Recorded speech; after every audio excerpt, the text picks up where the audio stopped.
Hello, good day viewers. In this tutorial, we are going to find a solution to this Olympiad mathematics question, and we are going to approach it in two different ways. And the question is, if x squared minus x plus 1 divided by x squared plus x plus 1 is equal to 2 divided by 3, we are asked to evaluate x plus 1 divided by x. So let's get started. The first method, I would like to cross multiply from the first equation, simplify it, and transform it in terms of the second expression. So let's do that.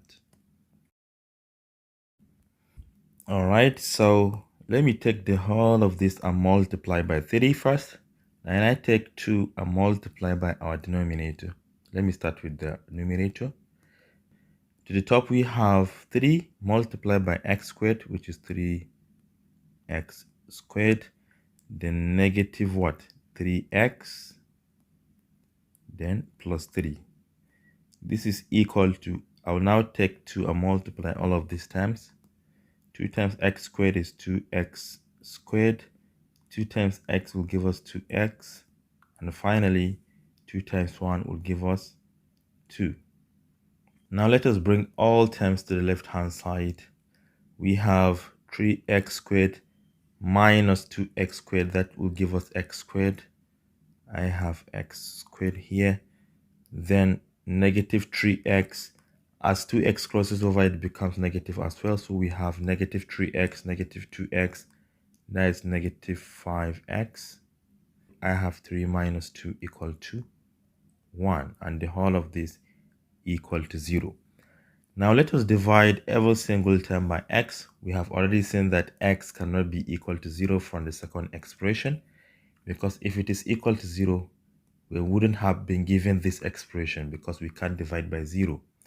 So let's divide by x. We have x squared divided by x, which is x, minus 5x divided by x is 5, plus 1 divided by x, equal to 0 divided by x, which is still equal to 0.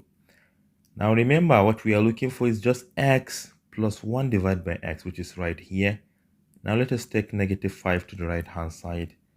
Therefore, x plus 1 divided by x as required equal to positive 5. And this is our final answer. Now let us look at it in the second approach. So second method, from here I don't want to cross multiply, rather divide all times on the numerator by x, likewise those times on the denominator, because we have seen that x is not equal to 0. So I want to take this one and divide it by x. That will give us x. Take negative x and divide it by x. That will give us negative 1. Take 1 divided by x. We'll have 1 divided by x. Do the same thing to the numerator.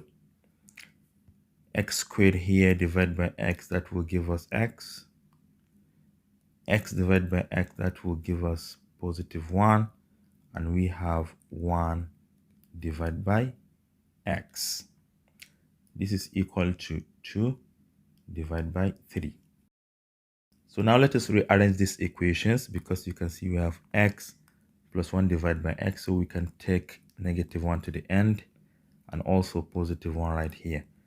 So we have x plus 1 divided by x, then minus 1. Let me even close this one for reference. Divide by x plus 1 divided by x, then plus 1. Remember that this is equal to 2 divided by 3. So we are almost done. Now we want to express the right hand side as a number minus 1 divided by the same number plus 1, because you can see these two numbers are exactly the same, or these expressions, they are exactly the same. The numerator is minus 1 and the denominator is plus 1. So we want to express the right hand side as the same number minus 1 divided by that same number plus 1. So let's do that. First of all, let us multiply the top and the bottom by 2 to the right hand side. You know, they're equivalent. Multiply the top and the bottom by 2 will not change anything. So we have 4 divided by 6, right? So let me even write it here. This is 4 divided by 6. But 4 can be expressed as what? 5 minus 1. And 6 can be expressed as what? 5 plus 1. And that's our main goal. So let me rewrite this. This is equal to 4, which is the same thing as 5 minus 1. And 6, which is what? 5 plus 1. So now we are going to relate the left and the right hand side. Since this expression is exactly with this one is exactly with this one, we have minus 1 here, we have minus 1 here, plus 1 here, plus 1 here. This shows that x plus 1 divided by x must be equal to 5. And hence we conclude that x plus 1 divided by x is equal to 5. Final answer. Thank you for watching. Do share to your learning colleagues and don't forget to subscribe to my YouTube channel for more exciting videos. Bye bye.